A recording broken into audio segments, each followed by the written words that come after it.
Une attaque qui rappelle de mauvais souvenirs au Burkinabé il y a 6 mois jour pour jour. Le 15 janvier, la cible, c'était le Cappuccino et l'hôtel Splendide.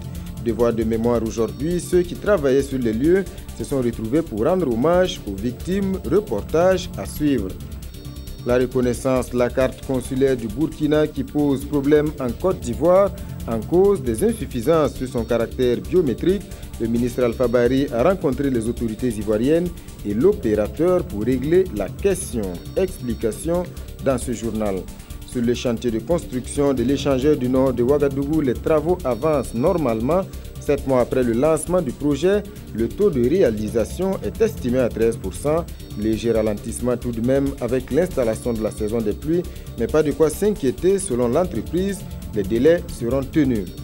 Voilà pour la une de ce journal. Mesdames et messieurs, bonsoir et bienvenue. Le gouvernement burkinabé exprime également sa profonde consternation. Le Premier ministre était ce soir à l'ambassade de France pour manifester la solidarité du Burkina avec les autorités et le peuple français. Jean Zongo et Zalissa Sanfo. Lourde atmosphère ici à l'ambassade de la France. Très peu de mots échangés entre le Premier ministre burkinabé et l'ambassadeur français. Il en est ainsi, dit-on, des grandes douleurs. La France est meurtrie, le Burkina Faso compatit et Paul Kabatieba est venu le traduire. Il était de mon devoir en tant que chef de gouvernement, en ces circonstances douloureuses, de venir exprimer donc la compassion et la solidarité donc, du gouvernement burkinabé et de tous les peuples burkinabés vis-à-vis de la France, qui est un pays ami. Ici, Paul Kabatieba a consigné ce qu'il n'a pas pu exprimer en mots. Et l'on retient solidarité, compassion et condoléances, mais aussi et surtout une invite à se relever et à unir les forces pour vaincre. Nous devons donc unir nos forces, nous devons unir nos moyens pour essayer donc de faire en sorte que oui, ce phénomène soit éradiqué et que la paix revienne, la sérénité revienne dans tous les pays. Hier, le Burkina Faso partageait avec la représentation française la joie de la liberté retrouvée un jour de 14 juillet. Aujourd'hui, la France pleure et le Burkina Faso s'incline. Pour Gilles Thibault, il n'y a pas meilleure expression d'amitié. Il y a exactement 6 mois, c'est Ouagadougou qui était frappé par les terroristes. Leur cible, le Cappuccino et l'hôtel Splendide sur l'avenue Kwame Nkrumah. 6 mois après, les travailleurs qui étaient sur les lieux se souviennent. Ils sont propriétaires de magasins, serveurs, parkers ou vendeurs de cartes. Tous se sont retrouvés aujourd'hui sur leur ancien lieu de travail pour rendre hommage aux victimes. Urbain Benito Sommet et Mounira Kéré. De blanc vêtus, ils témoignent leur solidarité envers les familles des victimes de l'attaque de l'hôtel Splendide et du café Cappuccino. Propriétaires de magasins, parkers, serveurs, ils travaillent sur l'avenue Kwame Nkrumah. 6 mois après l'attaque terroriste, ils rendent hommage à la mémoire des victimes. Ça fait 6 mois jour pour jour qu'on a été agressé par ces djihadistes, qui a été une attaque terrible où on a eu des pertes humaines et des emplois aussi. C'est par rapport à ça qu'on s'est réunis ce matin pour déposer une gerbe devant Cappuccino à la mémoire des victimes. Depuis l'attaque, beaucoup d'entre eux sont au chômage. Ceux qui ont encore des emplois sur l'avenue peinent à joindre les deux bouts. Leur souhait, c'est de voir l'avenue Kwame Nkrumah retrouver son lustre d'antan. Le quotidien est désastreux dans la mesure où il y a un régime financier qui est carrément bloqué, c'est-à-dire de janvier à aujourd'hui, là il n'y a pas quelque chose. Ça fait que tout est déséquilibré. Qu'ils nous fassent vivre cette route-là parce qu'elle est quand même morte. Le soir à partir de 18h, il n'y a personne. Les gens ont encore peur de venir ici. Et ça fait que tous ces gens que vous voyez ont du mal à survivre aussi parce que sans emploi à Ouaga, je ne pense pas qu'on puisse s'en sortir. L'attaque terroriste de l'hôtel Splendide et du café Cappuccino est intervenue le 15 janvier dernier. Elle a causé la mort d'une trentaine de personnes. Tout autre chose pour poursuivre les résultats des 84 établissements publics de l'État passés au crible. La 17e Assemblée générale des EPE s'est achevée aujourd'hui. Dans l'ensemble, on note une amélioration, mais la qualité des services offerts aux usagers et la gestion des finances restent encore largement perfectibles. Issaka Ouedraogo et Yolande Lompo. L'enjeu de ces assemblées générales est de se rassurer que les EPE remplissent leur mission et que les fonds publics mis à leur disposition sont bien gérés. En dépit des rapports d'explication présentés par quelques EPE, les états financiers de l'exercice clos au 31 décembre 2015, tels que présentés par les conseils d'administration des 84 EPE, ont été jugés satisfaisants par Paul Kabatieba. Le secrétariat a félicité les présidents du conseil d'administration et a invité les institutions publiques de l'État à poursuivre leurs efforts sur 5 points. C'est l'application effective du régime financier et de la nomenclature budgétaire. Deuxième point, c'est l'application effective des instructions relatives à la nomenclature budgétaire, à la nomenclature donc, des pièces justificatives et au plan comptable des institutions publiques de l'État. Le troisième point, c'est le renforcement des capacités des acteurs des institutions publiques de l'État. Et le quatrième point, c'est l'application effective de la loi 010-2013 AN 30 avril 2013. Et le dernier point, c'est la mise en œuvre des décrets d'application de la loi précitée. La tenue de la comptabilité des matières devra être une effectivité dans tous ces établissements. En plus, ils devront travailler à instaurer une confiance entre gestionnaires des biens publics et contribuables afin d'optimiser la portée de l'action gouvernementale. La vocation des établissements publics de l'État n'est pas de faire du profit. La vocation des établissements publics de l'État, ce n'est pas de distribuer des dividendes à l'État. Leur vocation, c'est d'abord rendre un service public au nom de l'intérêt général. Ça, c'est important. Maintenant, ce n'est pas ce que nous négligeons les critères financiers. Rendez-vous est pris pour la 18e Assemblée générale des EPE qui se tiendra du 13 au 14 juillet 2017 à Ouagadougou. La question de la carte consulaire, objet de discussion entre le ministre des Affaires étrangères et les autorités ivoiriennes. Pour l'heure, se posent des problèmes de reconnaissance de cette carte à cause d'insuffisances sur son caractère biométrique. Alpha Bari en a discuté avec le ministre ivoirien de l'Intérieur avant d'inviter l'opérateur chargé de la production de la carte à revoir sa copie. Nongba Kouda, Sipidi Issa Lankwande. Une séance de travail pour aplanir les difficultés liées à la carte consulaire des Burkinabés de Côte d'Ivoire. Alpha Bari discute ici avec le ministre ivoirien de l'Intérieur, Ahmed Bakayoko, des mesures à adopter pour une carte plus fiable et adaptée aux exigences ivoiriennes.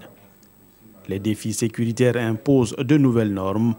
La carte doit être totalement biométrique. Il y a eu une décision récente qui avait été prise sur le fait que désormais on ne devrait accepter que les cartes consulaires biométriques. Bon, il y avait eu des incompréhensions liées autour de cette décision et le ministre d'État était vite intervenu. Il a intervenu en tout cas avec diligence et tout est rentré dans l'ordre. Plus de 700 000 cartes ont déjà été produites par l'opérateur SNEDAI sur une prévision de plus de 3 millions. Les autorités burkinabées souhaitent indexer la base de données de l'opérateur sur le fichier électoral pour faciliter le vote de tous les Burkinabés en 2020.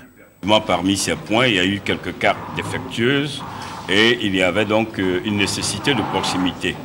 Mais nous sommes des opérateurs. Nous obéissons donc aux objectifs et aux orientations qui nous seront données par les autorités burkinabées. Le ministre Alpha Bari a invité l'opérateur SNEDAI à travailler à améliorer la qualité des cartes. Il lui a également demandé un plus grand maillage du territoire afin de prendre en compte tous les Burkinabés qui résident en terre ivoirienne. Sur le chantier de construction de l'échangeur du nord de Ouagadougou, les travaux avancent normalement. 7 mois après le lancement du projet, le taux de réalisation est estimé à 13%. Léger ralentissement tout de même avec l'installation de la saison des pluies, mais pas de quoi s'inquiéter selon l'entreprise. Les délais seront tenus. Roger Kam et Maïmouna Traoré. L'échangeur du Nord en plein chantier. Les ouvriers sont à pied d'œuvre. Et 7 mois après le démarrage du projet, les travaux d'installation du chantier sont achevés. Quelques ouvrages sont déjà réalisés, essentiellement les ouvrages hydrauliques à l'image de ce canal reliant les barrages numéro 1 et numéro 2. 4 ouvrages d'art sont en construction. Le taux de réalisation est estimé à 13%. Si vous voyez les premières tâches qui commencent, ce sont les tâches d'étaiement pour qu'on puisse réaliser le tablier, la partie supérieure des ouvrages que vous voyez, pour qu'on puisse commencer à finir cet ouvrage et y mettre les équipements de protection et à le mettre en service. Le but de ces ouvrages est de remettre le canal traversant en fonctionnement avant l'hivernage de l'année 2017 pour que le barrage puisse être opérationnel à l'hivernage de l'année 2017. La construction de ces infrastructures permettra de décongestionner la circulation à la sortie nord de la ville de Ouagadougou et de mieux structurer le réseau de voiries urbaines. Lorsqu'on aura fini, on va venir enlever ces digues ici.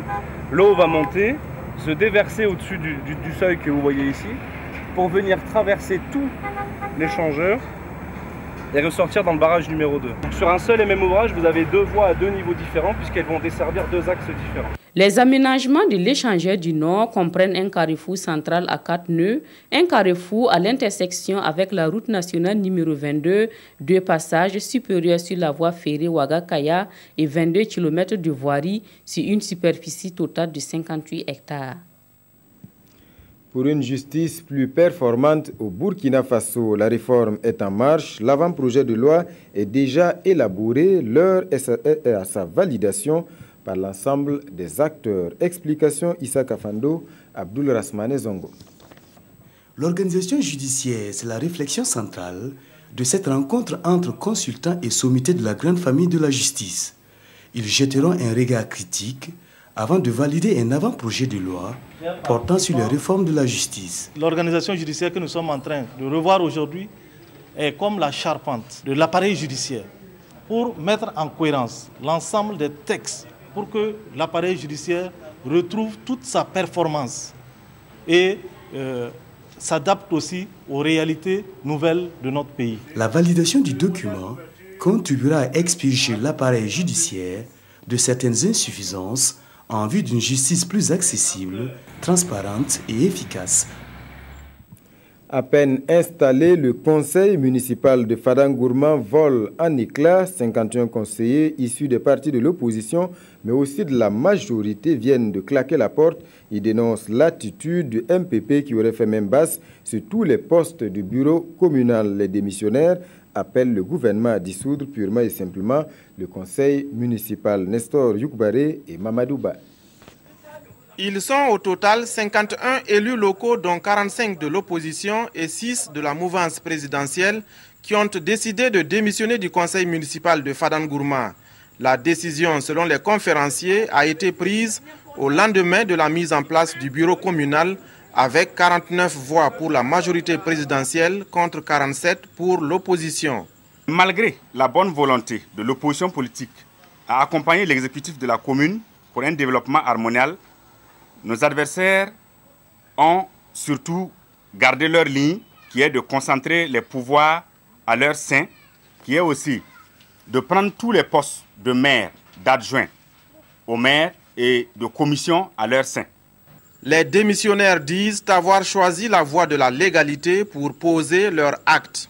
C'est sous la houlette d'un cabinet d'huissier de justice que les travaux se sont déroulés. Ce qui veut dire que les conseillers, de manière libre et volontaire, ont choisi humblement de se retirer pour ne pas cautionner une équipe dont le caractère désastreux du bilan est connu d'avance au regard de la qualité des hommes chargés d'animer ces postes. J'ai démissionné librement à ma guise, personne ne m'a forcé. En tout état de cause, ces conseillers municipaux et leurs suppléants invoquent l'article 240 du Code électoral et texte d'application pour demander le renouvellement intégral du conseil municipal. Plus d'efficacité dans la mobilisation des ressources fiscales. Pour le moment, on explore les voies et moyens. Un colloque international sur le sujet est en vue à Ouagadougou. Présentation des enjeux, Yacouba Gamene et Monkoun Dabiré. Dans ces documents sont contenus la stratégie nationale de mise en œuvre de la politique nationale de développement durable et son plan d'action. une stratégie élaborée grâce à l'assistance technique de la FAO, dont le but est d'assurer le développement durable dans tous les secteurs socio-économiques du Burkina Faso. La question de dégradation de l'environnement contribue beaucoup à la vulnérabilité des populations. En ce moment, la FAO dans son mandat est de promouvoir la fin zéro. Ces hommes et femmes venus des régions du centre-est, de l'est et du centre-sud vont se l'approprier en vue de sa large diffusion. Sur le terrain, on va s'attendre à des réalisations prenant en compte des dimensions du développement durable, puisque cet outil vient accompagner l'adoption des objectifs de développement durable par les Nations Unies en septembre 2015. Et ces objectifs de développement durable-là constituent la nouvelle feuille de route pour le développement au niveau mondial pour les 15 prochaines années, 2015-2030. C'est un projet vraiment d'assistance technique et d'appui à la requête du ministère de l'Environnement et de l'Économie verte du changement climatique. Dans le mois d'août, il est prévu 2 autres ateliers dans les régions du centre-nord et des hauts-bassins en vue de mettre l'ensemble des 13 régions au même niveau d'information. Voilà, on est allé un peu vite en besogne. La FAO qui soutient la politique nationale de développement durable. L'ambition, c'est de briser la spirale de la dégradation de l'environnement. Comme vous l'avez vu, les acteurs concernés se sont retrouvés pour des échanges autour de la mise en œuvre et de la portée de cette politique. C'était un reportage signé Roger Cam et Yolande Lampo. Je vous le disais, plus d'efficacité dans la mobilisation des ressources fiscales. Pour le moment, on explore les voies et moyens. Un colloque international sur le sujet est en vue à Ouagadougou. Présentation des enjeux et j'espère que cette fois c'est la bonne. Yacouba Gamene, Monkoun Dabire.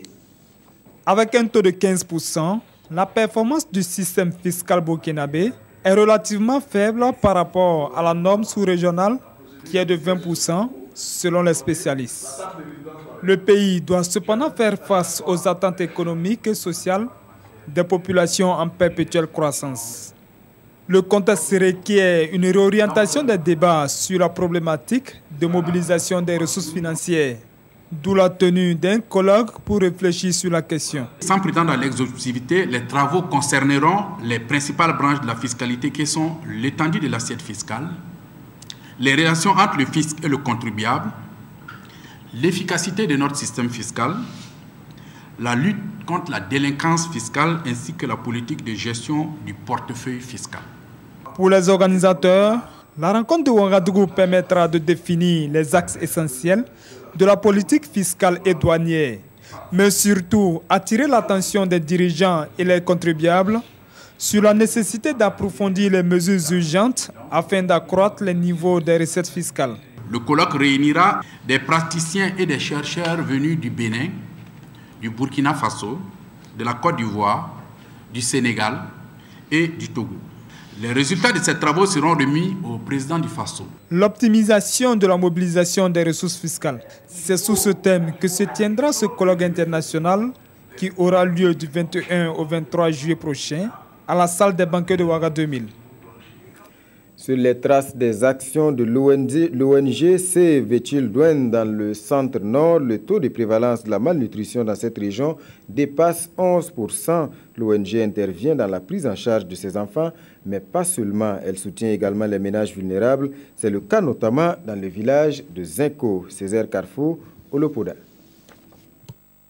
Des journalistes sur les traces du projet EcoFeed Mfa dans la région du centre-nord. Un projet d'appui de l'ONG Save Children aux populations structurellement pauvres dans le but de prévenir et de réduire la malnutrition aiguë sévère.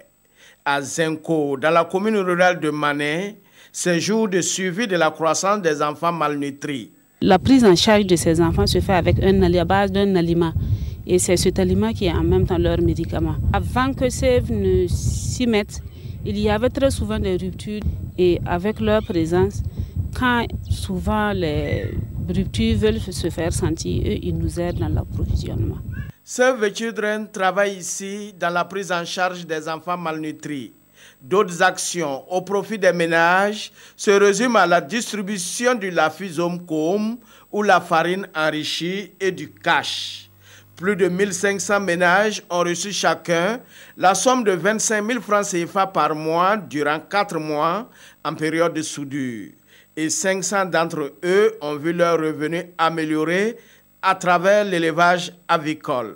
Nous voyons que les admissions, on a atteint plus de 80% des enfants malnutris. Ça, c'est un motif de satisfaction. Les indicateurs de performance sont au beau fixe, excepté le taux de décès quand même qui est un peu élevé, que nous avons travaillé à améliorer cette année. En 8 ans d'intervention dans la région du Centre-Nord, Save the Children a contribué à la lutte contre la malnutrition, l'insécurité alimentaire et la résilience des personnes vulnérables. Malgré tout, il faut, selon l'ONG, renforcer les capacités de résilience et intégrer des activités de prise en charge de la malnutrition dans le système de santé. À présent, cette campagne d'opération de la cataracte, elle vient tout juste d'être lancée. 10 jours pour redonner la vue et surtout le goût de la vie à 200 personnes. Paul David Bambara, Maïmouna Traoré. Aruna Ouedraogo souffre de la cataracte depuis 3 ans, mais sa situation financière ne lui permet pas d'honorer les frais chirurgicaux. Aujourd'hui, grâce au mouvement sunnite et au peuple saoudien, il est en consultation chez les spécialistes. Aujourd'hui, vraiment, c'est une occasion pour vraiment que je ne peux même pas. Je suis très content parce que c'est à cause de ça que je veux gagner pour qu'on me soigne. Il y avait des problèmes. Je suis allé, il faut que je paye 100 000 francs. Je n'ai même pas 100 000 francs pour faire l'opération de mes yeux. Au total, 200 personnes bénéficieront de cette campagne de chirurgie de la cataracte. L'opération est financée par de bonnes volontés saoudiennes à hauteur de 10 millions de francs CFA. Le cataracte aussi, c'est un problème majeur qui touche les vieilles personnes au Burkina ici. Selon les statistiques qu'ils ont entendues. Donc c'est à cause de ça aussi, et ils ont choisi cette opération pour aussi aider la population encore. Les opérations chirurgicales sont effectuées par la clinique Yocré jusqu'au 24 juillet prochain.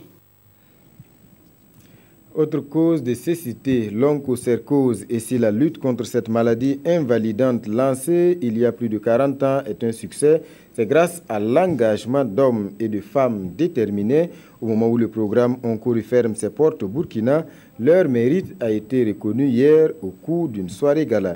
Jean Zongo, Abdelaziz Yagibo. Quand ils étaient toujours actifs, ces hommes se sont illustrés par leur engagement et leur détermination à vaincre l'onchocercose ou la cécité des rivières. Ils ont consacré une bonne partie de leur carrière à ce combat.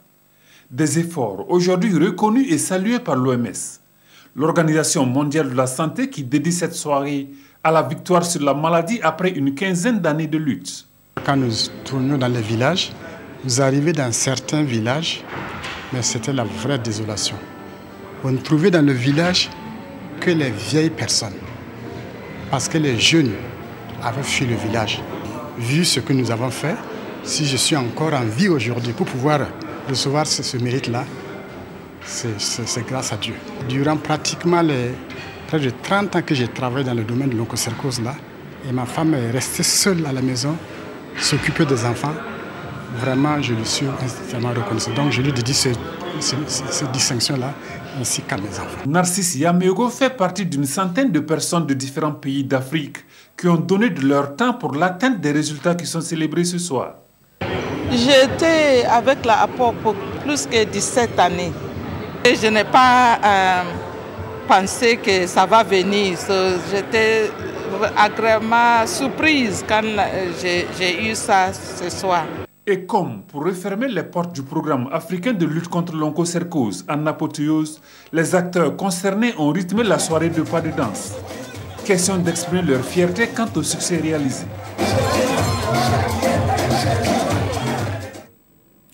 Voilà, les parutions du jour reviennent sur le point de presse du gouvernement et sur le sommet de l'Union africaine qui s'ouvre ce week-end à Kigali, au Rwanda. La revue de presse nous est proposée par Touboum Evelyne Dabiré. On ne peut plus gérer anarchiquement les centres urbains. C'est l'une des informations données lors de la traditionnelle conférence de presse du gouvernement. Dans les colonnes de Sidoya, le ministre en charge de l'habitat affirme que les lotissements réalisés à ce jour n'ont pas permis d'atteindre une satisfaction reconnue des citoyens. Comme abus relevé par le ministre dans le journal Le Pays, certains lotissements qui avaient pour objectif d'offrir un toit à chaque ménage n'ont pas produit les résultats escomptés. Ces parcelles font plutôt l'objet de spéculations foncières. Résultat, à Ouagadougou, rapporte Notre Temps, 380 000 parcelles ont été produites en 2010 et plus de 196 000 n'étaient pas encore mises en valeur. Pour mettre fin à ces pratiques, des mesures seront prises par le gouvernement pour une meilleure occupation de l'espace urbain, écrit Le Pays. En actualité internationale, les quotidiens se sont penchés sur la rencontre du Conseil exécutif de l'Union africaine qui s'est réunie le 13 juillet. Au cours de cette rencontre, informe Sidoya, les ministres des Affaires étrangères de l'Union devaient se prononcer sur les modalités d'un retrait collectif des pays africains membres de la Cour pénale internationale. Mais les discussions ont tourné court, poursuit ce quotidien. Raison évoquée dans le journal Le Quotidien, il y a eu une grosse opposition. Une majorité des 34 pays signataires du statut de Rome estime qu'il ne revient pas à l'Union africaine de décider d'un éventuel retrait collectif de la CPI, explique Sidoya. Voilà, mesdames et messieurs, c'est la fin de ce journal. Merci pour votre attention. Tout de suite, à 21h, votre magazine des sports avec Jérôme Tchendrbeogo.